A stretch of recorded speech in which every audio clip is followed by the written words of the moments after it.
Hello students, welcome to my channel Ravindraj classes. आप सभी का बहुत बहुत स्वागत। अभी हम बेटा यहाँ पर जो है ना वेक्टर डिस्कस कर रहे हैं और उसी को आगे कंटिन्यू करते हुए उसी में जो आज का इम्पोर्टेंट टॉपिक है वो है रोटेशन ऑफ ए वेक्टर। तो अब आज हम आपको कराएंगे रोटेशन ऑफ ए वेक्टर। कि रोटेशन ऑफ ए वेक्टर क्या होता है, देखिए।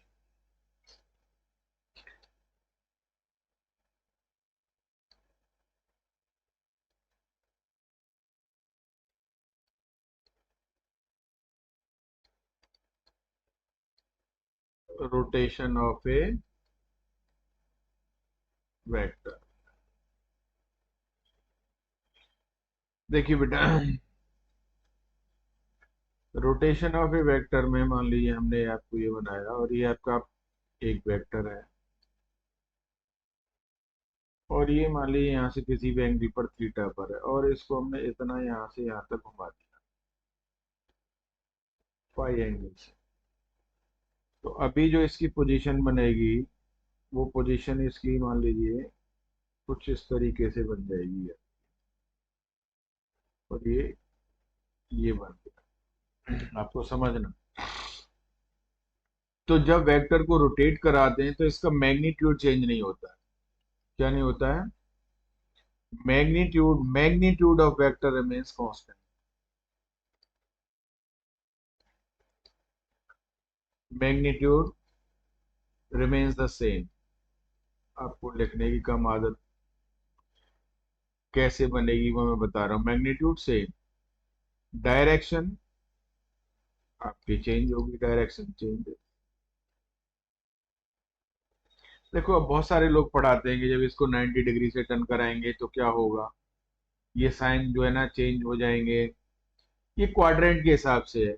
अब मैं बहुत सिंपल सा तरीका बताता हूँ आपको। देखो वेक्टर, ये क्वाड्रेंट है हमारे, फर्स्ट क्वाड्रेंट है, सेकंड क्वाड्रेंट, थर्ड क्वाड्रेंट और ये फोर्थ क्वाड्रेंट। जिन बच्चों ने भी थोड़ी बहुत कोऑर्डिनेट की जो है ना पढ़ी है या नॉलेज है, तो आपको पता है कि कोऑर्डिनेट के हिसाब से इसको जो है ना क्या बोलते हैं, यहाँ एक्स और वाई दोनों जो है ना इसके क्या होते हैं, पॉजिटिव होते हैं। तो यहाँ पर साइन आता है प्लस प्लस का, यहाँ पर आ जाएगा आपका माइनस, प्लस का साइन आ गया, ये ब्रैकेट में कर दिया। थर्ड क्वाड्रेंट है, माइनस माइनस आएगा दोनों। फोर्थ क्वाड्रेंट है, प्लस माइनस आएगा। Simple, plus minus. देखो, अब यहाँ से ये तो पता लग गया कि आपका एक्स और वाई दोनों कोऑर्डिनेट पॉजिटिव होंगे। यहाँ पर X negative Y positive, X और वाई दोनों negative, X positive Y negative. अब क्या करते हैं बेटा कि यहां से जैसे ही इस वेक्टर को हमने रोटेट कराया, तो रोटेट कराने पर ये मान लीजिए वेक्टर सेकंड क्वाड्रेंट पे पहुंच गया। तो सेकंड क्वाड्रेंट का मतलब क्या है कि इसका जो एक्स कोऑर्डिनेट है, यानी आई का जो कोफिशिएंट होगा वो नेगेटिव हो जाएगा और जे वाला क्या रहेगा, पॉजिटिव। यहाँ पर दोनों नेगेटिव, यहाँ पर सिर्फ एक्स का जो है ना वो आपका एक्स कंपोनेंट पॉजिटिव और वाई कंपोनेंट नेगेटिव हो जाएगा। अब मैंने जितना देखा है लोगों को, वो 90 डिग्री से टर्न पर बता देते हैं। 90 डिग्री से टर्न पर हो गया तो क्या है, मैग्नीट्यूड सेम रहेगा और आपकी ये डायरेक्शन चेंज हो गई तो इसका एक्स कंपोनेंट जो है ना वो क्या हो जाएगा, नेगेटिव, और वाई पॉजिटिव रहेगा। डायरेक्शन चेंज हो रही है, मैग्नीट्यूड सेम रह रहा है। लेकिन अगर मान लीजिए हमने एक ही क्वाड्रेंट में वेक्टर को रोटेट कराया, मान लीजिए 45 डिग्री था से, थीटा 45 डिग्री ले लिया हमने से, और इसको भी हमने मान लीजिए इसी में रोटेट कराया फाई को, और फाई को मान लिया 30 डिग्री से, फाई 30 डिग्री। तो टोटल एंगल कितना हो गया, टोटल एंगल 75 डिग्री का हुआ। भाई टोटल एंगल कितना हो जाएगा, टोटल एंगल कहां से, विद एक्स एक्सिस 75 डिग्री का होगा। अब 75 डिग्री तो फर्स्ट क्वाड्रेंट में रहेगा ना, तो ना तो इसके एक्स कोफिशिएंट का साइन चेंज होगा ना वाई का साइन चेंज होगा। तो क्या चेंज होगा, यहाँ जो मैग्नीट्यूड के जो कंपोनेंट्स होंगे ए एक्स और ए वाई वो चेंज हो जाएंगे। टोटल मैग्नीट्यूड वेक्टर का सेम रहेगा, लेकिन ए एक्स और ए वाई चेंज हो जाएंगे। आपको ये समझना है। इसको हम बहुत अच्छे से समझाने की कोशिश करते हैं। देखिए बेटा, एक बार चीजों को अच्छे से समझ लीजिए ना, दिक्कत होगी नहीं। कि ये है आपका एक वेक्टर है, मान लीजिए कोई ए वेक्टर है, और ये आपकी एक्स एक्सिस और ये वाई एक्सिस।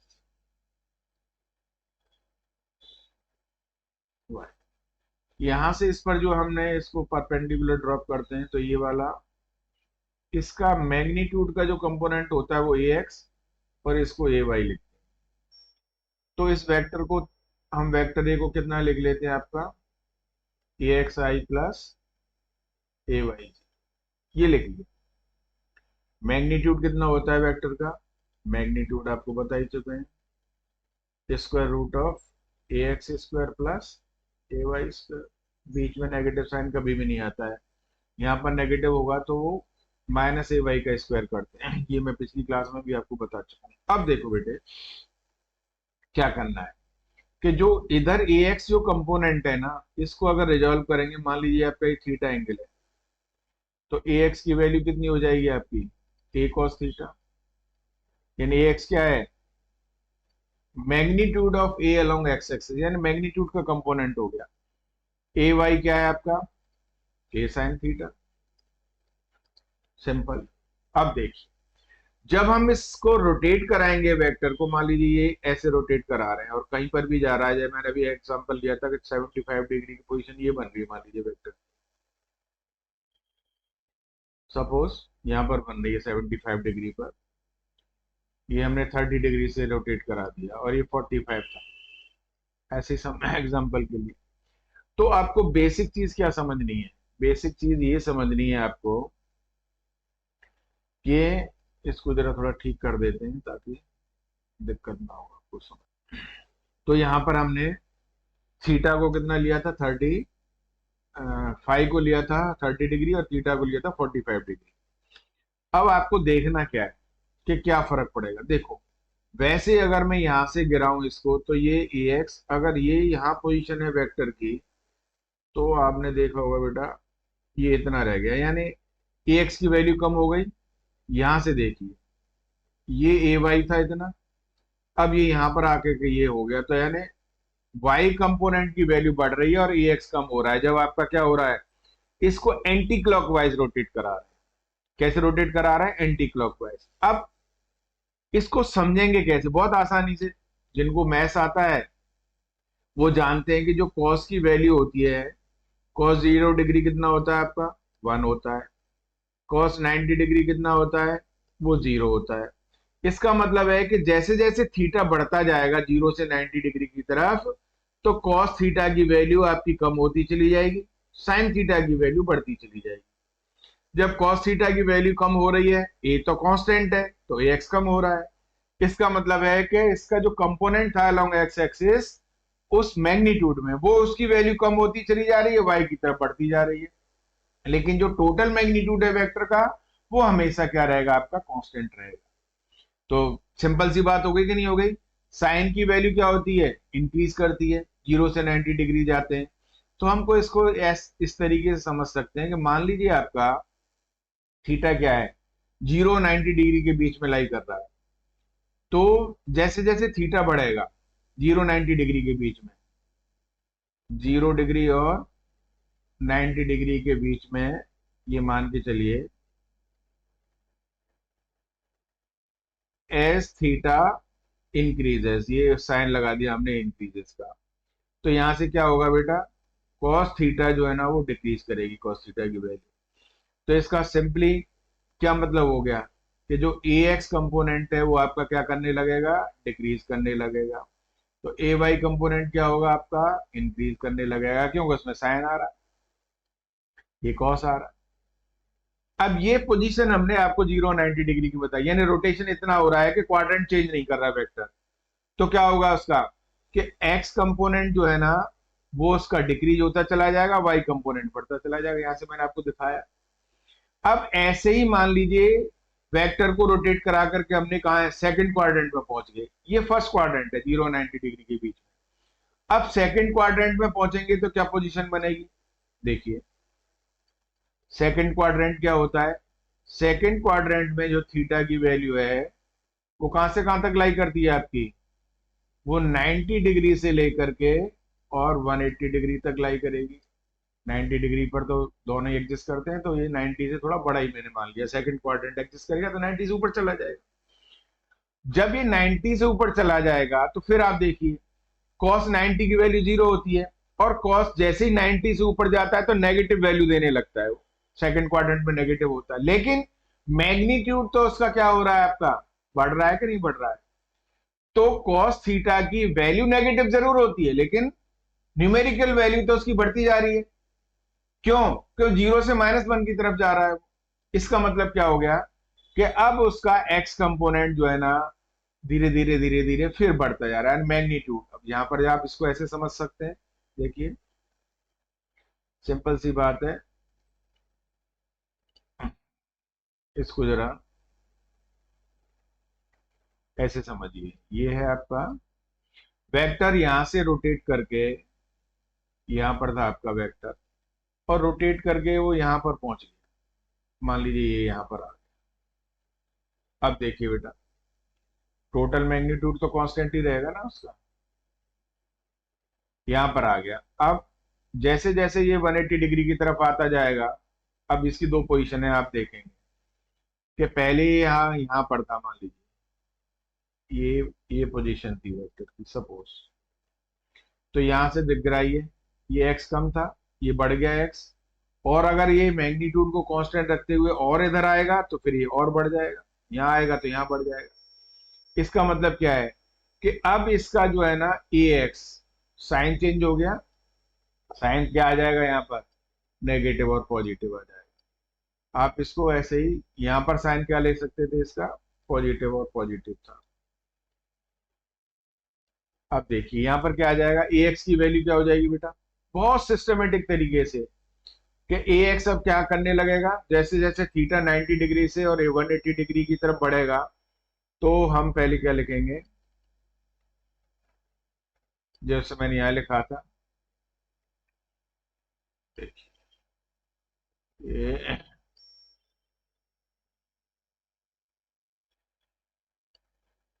मैं थीटा के बारे में पहले लिख देता हूँ। थीटा की वैल्यू क्या कर रही है, इंक्रीज कर रही है। ये आपको पता लग गया 90 से 180 की तरफ जा रही है, तो ax क्या करेगा आपका, अब cos थीटा की वैल्यू न्यूमेरिकली वो वैल्यू क्या होगी आपकी, इंक्रीज करेगी। तो ay क्या करेगा बेटा, ay डिक्रीज करेगा, ay डिक्रीज करेगा। ये आपको पता लग गया। साइन मैंने यहां लिख दिया है कि यानी x कंपोनेंट नेगेटिव होगा, y कंपोनेंट पॉजिटिव होगा, सिंपल।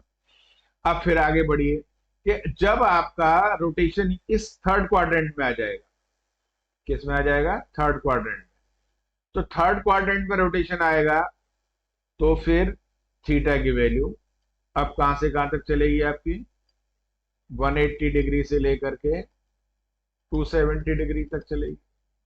फिर आपका क्या है, थीटा 180 से बढ़ता जा रहा है यहाँ पर, अब थीटा क्या कर रहा है आपका, इंक्रीज कर रहा है। तो थीटा इंक्रीज करने पर अभी एक्स की वैल्यू क्या होगी, डिक्रीज करेगी, और ए वाई क्या होगा, इंक्रीज करेगा। देखो बहुत सिस्टमेटिक है। अब आप फिर इसको ऐसे आगे समझिए कि यहाँ पर जो है ना थीटा की वैल्यू कितनी हो जाएगी आपकी, ये आपका कौन सा क्वाड्रेंट हो गया, थर्ड क्वाड्रेंट हो गया। थर्ड क्वाड्रेंट में क्या होंगे, दोनों नेगेटिव हो जाएंगे, यानी ए एक्स और ए वाई की नेगेटिव वैल्यू आएंगे। अब हम यहाँ पर इसको फोर्थ क्वाड्रेंट को डिस्कस करते हैं। फोर्थ क्वाड्रेंट ही लिख देता हूँ मैं सीधा, तो छोड़िए, ये फोर्थ क्वाड्रेंट आ गया। अब फोर्थ क्वाड्रेंट में क्या हो रहा है बेटा, थीटा की वैल्यू कहां पर लाई करेगी, थीटा की वैल्यू लाई करेगी कहां से कहां तक, इसको ऊपर लिख देते हैं फोर्थ क्वाड्रेंट, यहां पर लिख देते हैं फोर्थ क्वाड्रेंट। अब थीटा कहां से कहां तक लाई कर रहा है आपका, थीटा 270 से लेकर के और कहां तक चला जाएगा, 360 तक 270 को एक ही जगह इंक्लूड कर सकते हैं, हमने इधर कर लिया है तो इधर नहीं करेंगे, और ये यहाँ पर चला जाएगा 360 डिग्री। देखो अब थीटा आपका अगर इंक्रीज कर रहा है तो फिर क्या होगा, तो ए एक्स की वैल्यू क्या करेगी आपकी, इंक्रीज कर जाएगी, और ए वाई की वैल्यू डिक्रीज कर जाएगी। सिंपल है कि नहीं है? ये आपको बहुत अच्छे से समझ में आ जाना चाहिए। तो वो वाली बात नहीं रहेगी आपकी कि 90 डिग्री से टर्न करा रहे हैं तो एकदम से क्या होगा, यार भाई 90 डिग्री से टर्न कराएंगे तो सीधा यहाँ से, ऑब्वियस सी बात है, फर्स्ट क्वाड्रेंट से सेकंड क्वाड्रेंट में मूव कर जाएगा, तो एक्स कंपोनेंट नेगेटिव हो जाएगा, वाई सेम रहेगा, डायरेक्शन तो चेंज हो ही रही है बार बार उसकी, तो यही यहीं से पता लग रहा है आपको। अब आपको कोई दिक्कत नहीं होगी। अब इसको एक एग्जांपल के थ्रू हम समझने की कोशिश करेंगे कि मान लीजिए आपका, एक मैं ले लेता हूं आपको समझाता हूं, एग्जांपल ले लीजिए। एक वेक्टर है, मान लीजिए let A is equal to I plus, simple. अब आई प्लस जे है तो आप जान जाएंगे कि इसका मैग्नीट्यूड कितना है, इसका मैग्नीट्यूड कितना है आपका, मॉड ए हो जाएगा आपका बेटे स्क्वायर रूट ऑफ 1+1, क्योंकि 1 का स्क्वायर, ये भी 1 का स्क्वायर, तो इसका मैग्नीट्यूड √2 हो गया। अब इसकी डायरेक्शन कैसे निकालेंगे, तो टेन थीटा की वैल्यू कितनी आ जाएगी, 1/1। क्यों आ जाएगी 1/1, भाई देखिए यहाँ पर ए एक्स 1 है और ए वाई भी 1 है, तो टेन थीटा कितना हो जाएगा, अगर आप वैसे लिखेंगे तो ए वाई अपॉन ए एक्स, तो 1/1 हो गया ना, तो 1 आ गया, तो थीटा की वैल्यू 45 डिग्री आएगी। यानी वेक्टर कहाँ पर है, 45 डिग्री पर।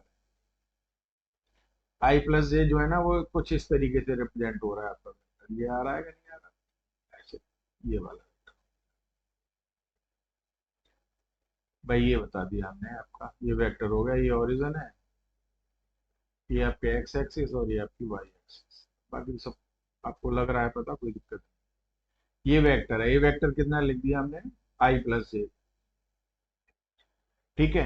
अब यहां से कितना एंगल बना रहा है, 45 डिग्री, मैग्नीट्यूड आपको पता लगी गया, √2s। इस वेक्टर को मान लीजिए मैं रोटेट कराता हूं, कितने, मान लीजिए 60 डिग्री से रोटेट कराता हूं। Let this vector is rotated bye an angle of 60 degree, let it be rotated anti clockwise. तो रोटेशन का भी आपको ध्यान रखना है ना, एंटी क्लॉकवाइज है कैसा है, let it be rotated anticlockwise by an angle 60 डिग्री। थ्रू एन एंगल भी लिख सकते हैं लोग, लिख देते हैं, वो आप देख लीजिए, कोई दिक्कत नहीं, बाय एन एंगल ज्यादा सही है। तो इतने 60 डिग्री एंगल के द्वारा हमने इसको एंटी क्लॉकवाइज जो है ना क्या करा दिया, रोटेट करा दिया। अब 60 डिग्री यहां से रोटेट कराएंगे तो वेक्टर कहीं कितना आ जाएगा, 60 + 45 कितना होगा, 105 डिग्री एंगल हो गया, तो ये कहीं यहाँ पर आ जाएगा, कहीं यहाँ पर आएगा, ये पोजीशन नजर आएगी यहाँ। आप इसको बनाएं तो 105 का मतलब है सिर्फ यहाँ से 15 डिग्री जाएगा ना, ये 90 तो ये हो ही रहा था।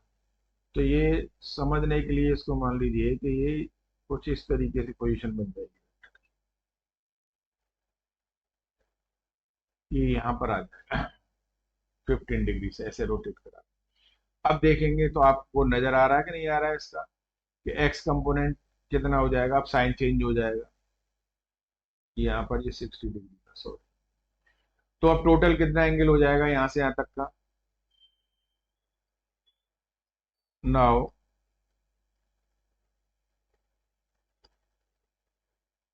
Total angle formed by the vector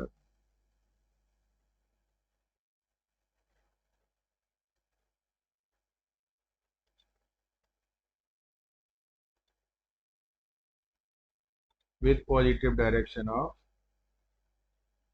x-axis, with positive direction of x-axis कितना हो जाएगा, 60 डिग्री + 45 डिग्री, तो 105 डिग्री हो गया। देखिए बेटा, यानी आपने 105 डिग्री हो गया। अब 105 डिग्री पर कैसे देखेंगे आप? देखिए, पहले तो आपको पता लग रहा था कि कॉस और साइन की वैल्यू क्या आ रही थी। अब हम जो है ना 105 पर वैल्यू निकालेंगे। तो कॉस 105 कितना हो जाएगा आपका? तो इसको लिखेंगे कॉस 90 डिग्री प्लस आपका कितना हो जाएगा? 15 डिग्री। तो यानी ये किसके बराबर हो जाएगा? माइनस साइन 15 डिग्री के बराबर हो जाएगा। एक तो ये पता लग गया बेटा। अब मान लीजिए यहाँ पर निकालेंगे हम साइन 105। तो कितना हो जाएगा? Sine 90 degree plus 15 degree. अब क्या हो जाएगा ये हो जाएगा आपका कॉस 15 डिग्री, क्योंकि सेकंड क्वाड्रेंट में साइन तो पॉजिटिव रहता है। अब आपको पता लग गया। यानी एक्स कंपोनेंट तो नेगेटिव हो चुका और वाई कंपोनेंट कितना हो चुका उसका?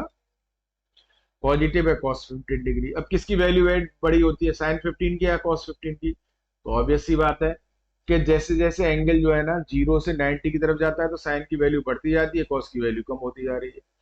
ये नहीं समझ में आ रहा है कि नहीं आ रहा है? लेकिन 45 पर जाकर के हम डिसाइड करते हैं कि 45 पे 1/√2 1/√2 होती है। तो साइन 45 से जाता है तो वैल्यू बढ़ जाती है, और कॉस 45 से जैसे 90 की तरफ जाता है तो वैल्यू कम होती चली जाती है। 45 से पहले क्या है, साइन 15 की वैल्यू जो है ना कॉस 15 के मुकाबले कम होती है।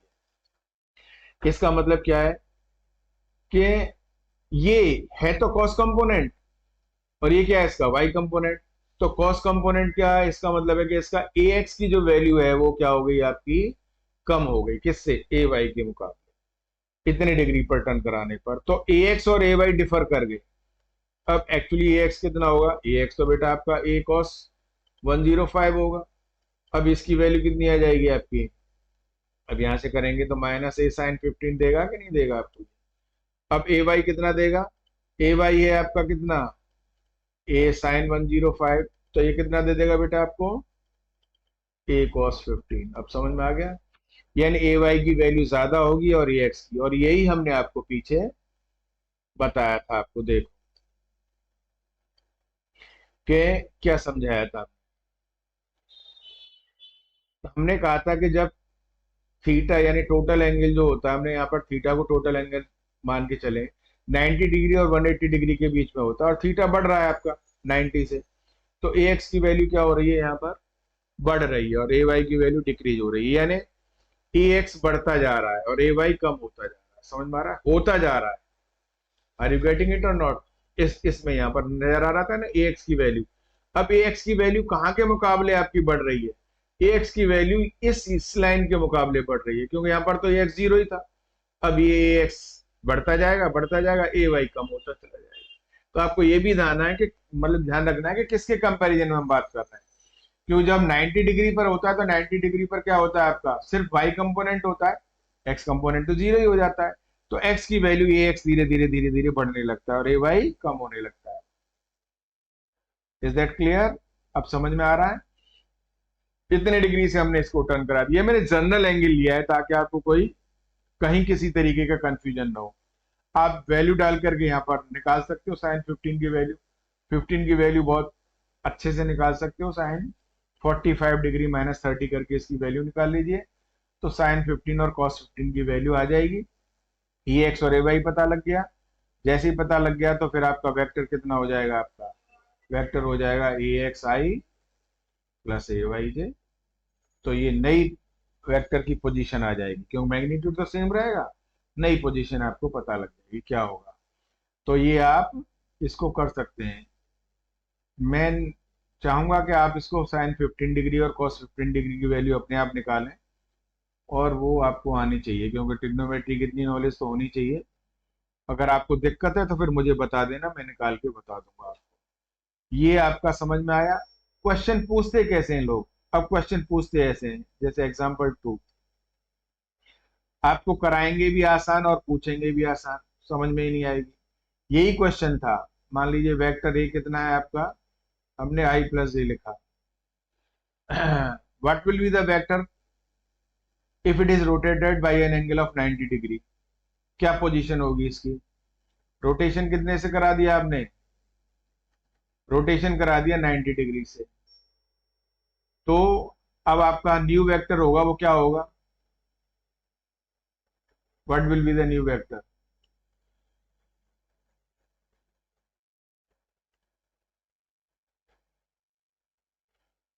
अब ये मैंने एग्जांपल लिखा है इसलिए सब कुछ इसी में बता रहा हूं मैं, क्वेश्चन और वो नहीं सॉल्यूशन। रोटेशन कितना है 90 डिग्री से, यानी समझ लेंगे आप वेक्टर ए कितना है आई प्लस ए, और कितने से रोटेट करा दिया 90 डिग्री से, रोटेशन 90 डिग्री। तो what will be the new vector? अब न्यू वेक्टर देखेंगे, 90 डिग्री से रोटेट करा दिया। अब आपको क्या देखना है, इस वेक्टर के बारे में पता ही है, मैग्नीट्यूड कितना है इसका √2। और क्या है बेटा हमने, तो इसका जरा ए एक्स कंपोनेंट की बात करते हैं, तो ए एक्स कंपोनेंट कितना हो जाएगा इसका 1, और ए वाई भी 1 हो जाएगा। Got it? आ गया होगा समझ में अच्छे से आपकी। तो 90 डिग्री पर रोटेट कराने पर क्या हो जाएगा भाई, मैग्नीट्यूड तो वही सेम रहेगा। अब मैग्नीट्यूड सेम रहेगा और 90 डिग्री पर रोटेट कराया है, तो जो कॉस की पोजीशन है वो किस में कन्वर्ट हो जाएगी, साइन में, और साइन की पोजीशन कॉस में। लेकिन 45 पर तो वैल्यू सेम ही रहती है। तो अब इसकी जो नई पोजीशन आएगी वो वेक्टर क्या हो जाएगा, न्यू वेक्टर कितना हो जाएगा आपका, -i+j। लो हो गया जी आपको, कोई टेंशन नहीं है, क्योंकि आपका सेकंड क्वाड्रेंट में आ गया, सेकंड क्वाड्रेंट में आई का -i हो जाएगा और जे का +j हो जाएगा। Got it? मेरा ख्याल है आप अच्छे से समझ लिए होंगे, कोई दिक्कत नहीं है इसकी, ठीक है। और कोई कंफ्यूजन है किसी को तो फिर मुझे फिर इसको 90 डिग्री से रोटेट करा देंगे, यानी इसको बोलता 180 डिग्री से रोटेट करा देंगे, तो 180 डिग्री पे क्या पोजीशन हो जाती, -i हो जाता। Got it? ये आपकी पोजीशन बन जाती है इसकी, ठीक है बेटा। तो ये अच्छे से आपको इसको 270 डिग्री से रोटेट करा देता तो फिर i-a हो जाता, यानी इसका रोटेशन कितने से होता, अगर इसका रोटेशन हम रोटेशन 180 डिग्री पर कराते तो न्यू पोजीशन क्या हो जाती, रोटेशन 180 डिग्री पर, तो ये वेक्टर कितना हो जाता आपका, -i-, अगर रोटेशन 270 पर करा देते तो कितना हो जाता, तो ये हो जाता 270 पर i-, ये हो जाता आपका। अभी आपको समझ में आ गया होगा, 270 में फोर्थ क्वाड्रेंट में पहुंच जाता तो ये पोजीशन यहाँ पर रहती, थर्ड क्वाड्रेंट में चूंकि ये दोनों नेगेटिव होते हैं, सेकंड में ये और ये। क्लियर है, समझ में आ गया होगा आपका। तो मैंने रोटेशन ऑफ वेक्टर्स काफी अच्छे से डिस्कस करने की कोशिश की है। अब हम अगला जो है ना वो टॉपिक स्टार्ट करेंगे बेटा, वो अगला टॉपिक क्या होगा, प्रोडक्ट ऑफ टू वेक्टर्स। वो बहुत इंपॉर्टेंट है, उसको में हम शुरू करते हैं यहाँ पर, product of two vectors.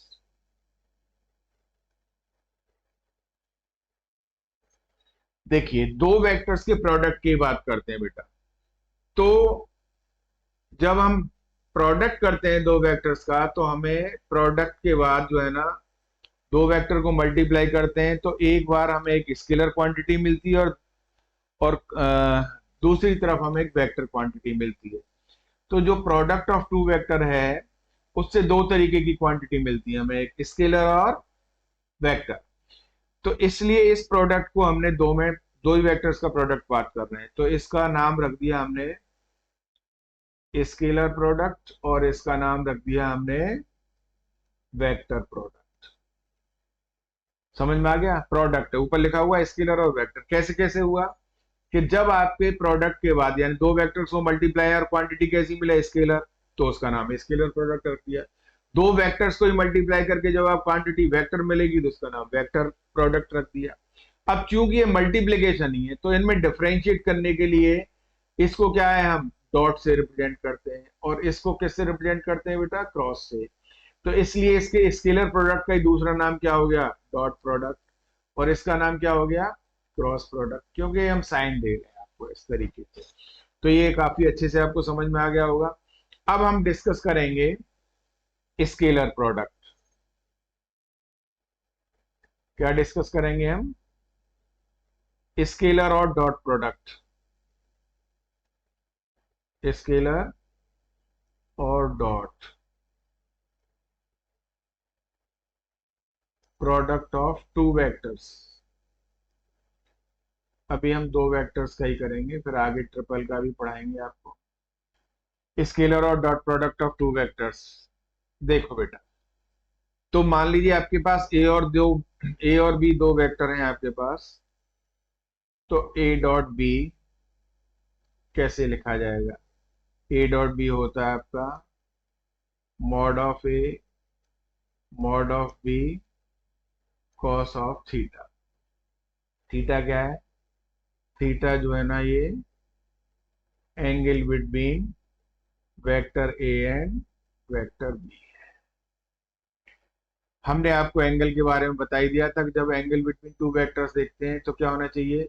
Vector must be either को इनिशियल और मस्ट बी को टर्मिनस। बहुत जरूरी है आपके लिए, तो ये समझ में आ गया होगा आपका। ये स्केलर प्रोडक्ट की हमने डेफिनेशन बता दी थी। ए डॉट बी क्या होता है? Mod A mod B cos theta. और इसको ऐसे लिख सकते हैं, A dot B simply A B cos theta, A B cos theta. ठीक है बेटा, ये आपके समझ में आ गया। अब इसको क्या करना है कि यहां से हम जो है ना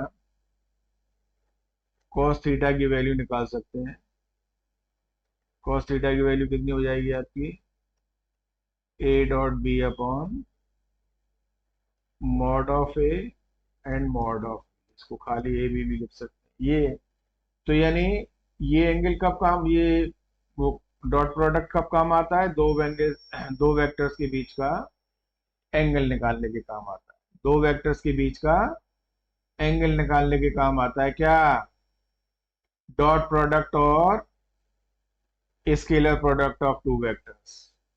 कैसे करेंगे? अब हम इसको कुछ जनरल सी चीजें जरा उनके बारे में समझ लेते हैं। देखो बेटे, मान लीजिए हम यूनिट वेक्टर आई डॉट आई लिखना चाहते हैं, पहले ही समझ लीजिए। तो आई क्या है? यूनिट वेक्टर, इसका मैग्नीट्यूड 1, डेफिनेट डायरेक्शन होती है वो अलॉन्ग एक्स एक्सिस। तो आई के साथ कितना एंगल बना रहा है? तो देखिए मैग्नीट्यूड इसका 1 हो गया, आई का भी 1 हो गया, और आई के साथ 0 एंगल बना रहा है, तो cos 0 1, तो आई डॉट आई कितना हो गया? 1 हो गया। ऐसे ही सिमिलरली जे डॉट जे कितना हो जाएगा?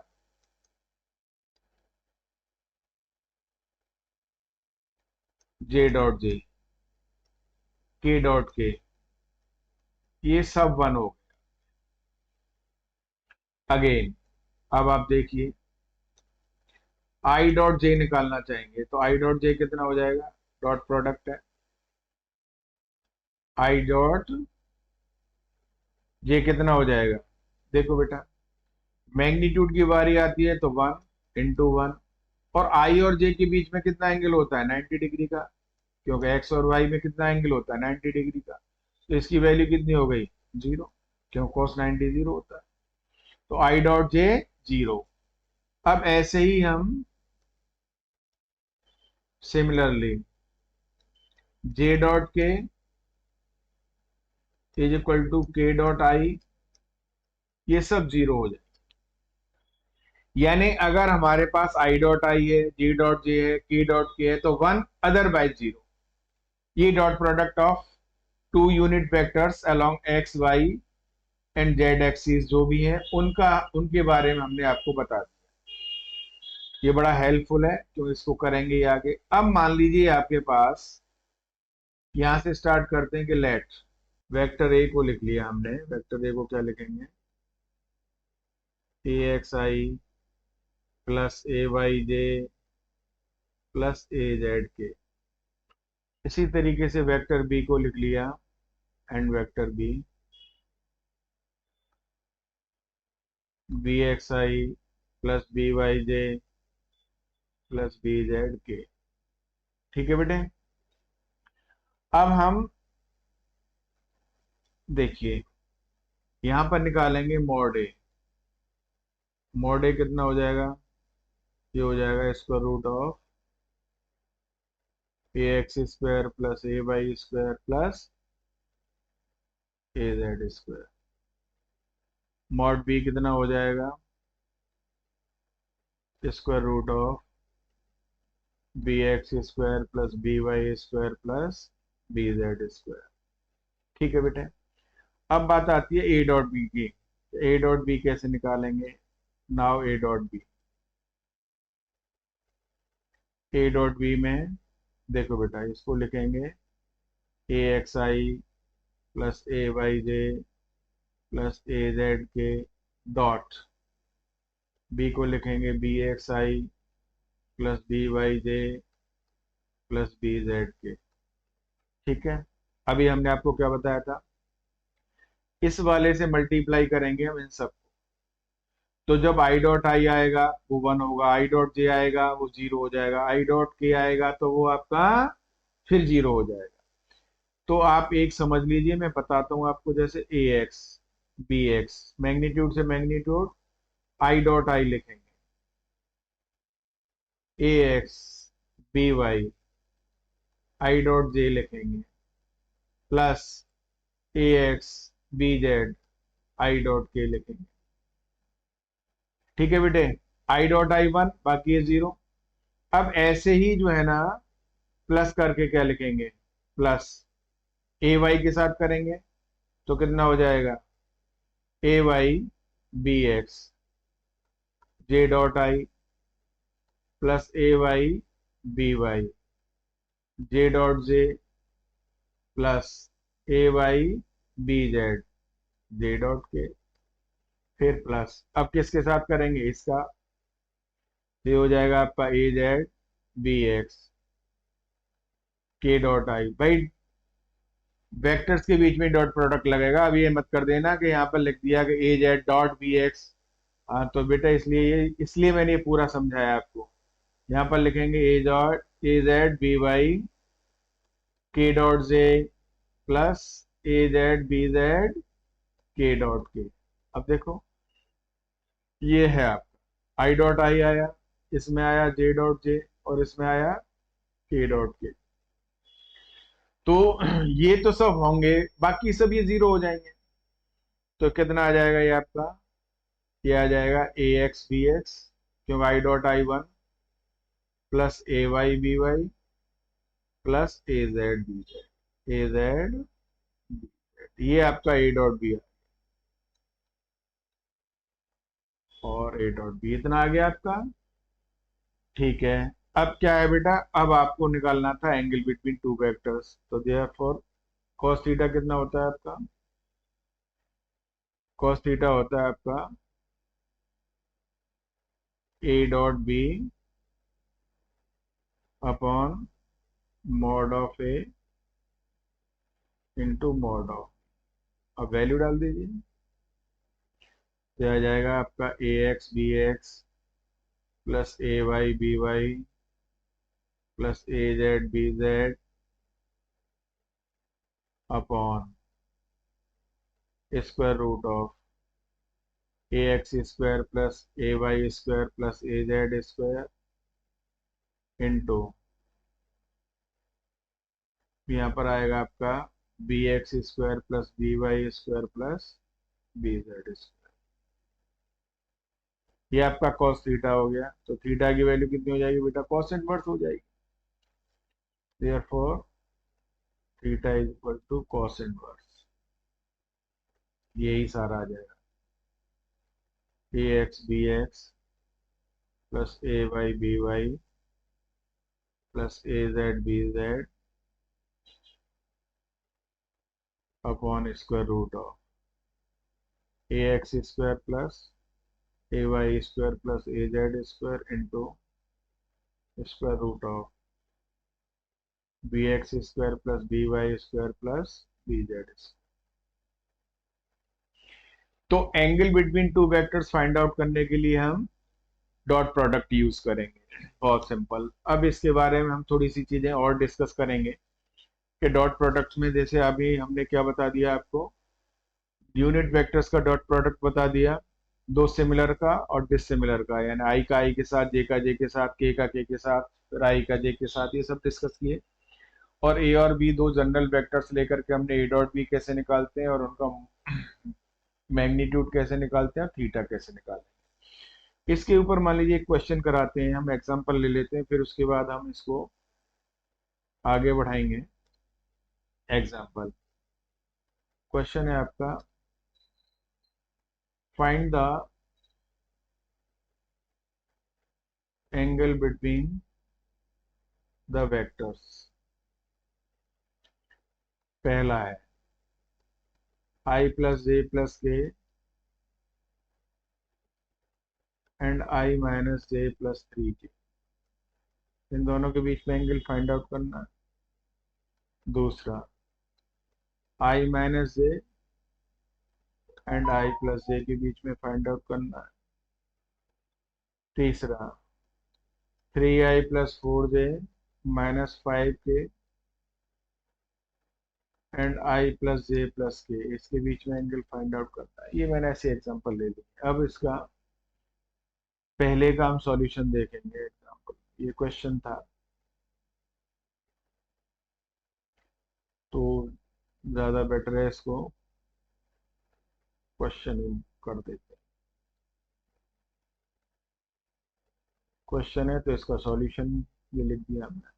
ठीक है, सॉल्यूशन में पहले वाले को देखते हैं। Let A is equal to vector A is equal to I plus J plus K and vector B is equal to I minus J plus 3, ये लिख लिया आपने। ठीक है बेटा, अब यहाँ पर क्या देखेंगे, मैग्नीट्यूड ऑफ ए कितना निकालेंगे, स्क्वायर रूट ऑफ 1 का स्क्वायर। आई लेके के कोफिशिएंट लेते हैं, यहाँ पर कुछ नहीं है तो ये 1 1 आ जाएंगे, तो ये √3 हो जाएगा। ऐसे ही मॉड बी निकालेंगे तो मॉड बी कितना हो जाएगा बेटा, स्क्वायर रूट 1 का स्क्वायर प्लस -1 का स्क्वायर प्लस 3 का स्क्वायर, तो ये कितना हो जाएगा, 3 3 जा 9, 10 और 11, तो ये हो जाएगा आपका स्क्वायर रूट 11। अब देखिए ए डॉट बी निकालते हैं। नाउ ए डॉट बी, ए कितना था आपका आई प्लस जे प्लस के, और बी कितना है बेटा आपका आई माइनस जे प्लस 3 के, dot I minus J plus 3। अब देखिए ए डॉट बी डायरेक्ट कैसे निकालना है, आई से करेंगे तो आई dot i 1, I dot J minus का आएगा बीच में 0 और आई डॉट के भी 0। अब जे से करेंगे तो जे से कितना आ जाएगा, जे डॉट आई 0 माइनस जे डॉट जे तो -1 हो जाएगा, प्लस जे डॉट के भी 0 हो जाएगा। अब के का के साथ तो ये कितना आ जाएगा 3, यानी ये आपका ए डॉट बी 3 आ गया। Therefore angle between the vectors कितना हो जाएगा, angle between vector A and vector B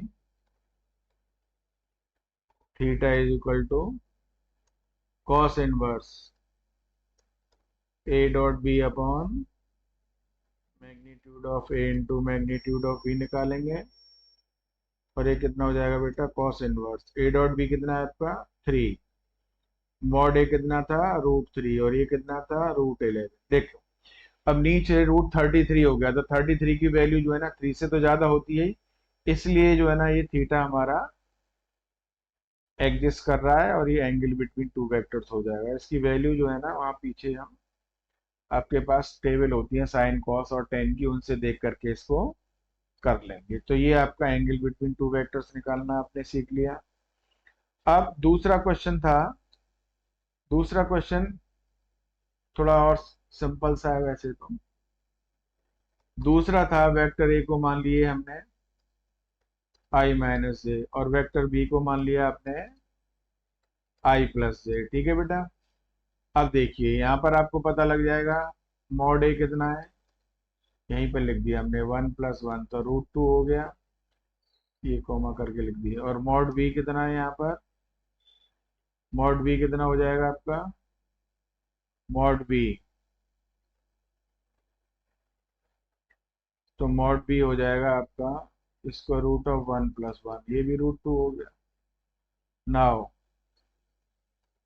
a dot b, a dot b कितना हो जाएगा i minus J plus i plus j, तो ये हो गया 1 - 1 0 हो गया।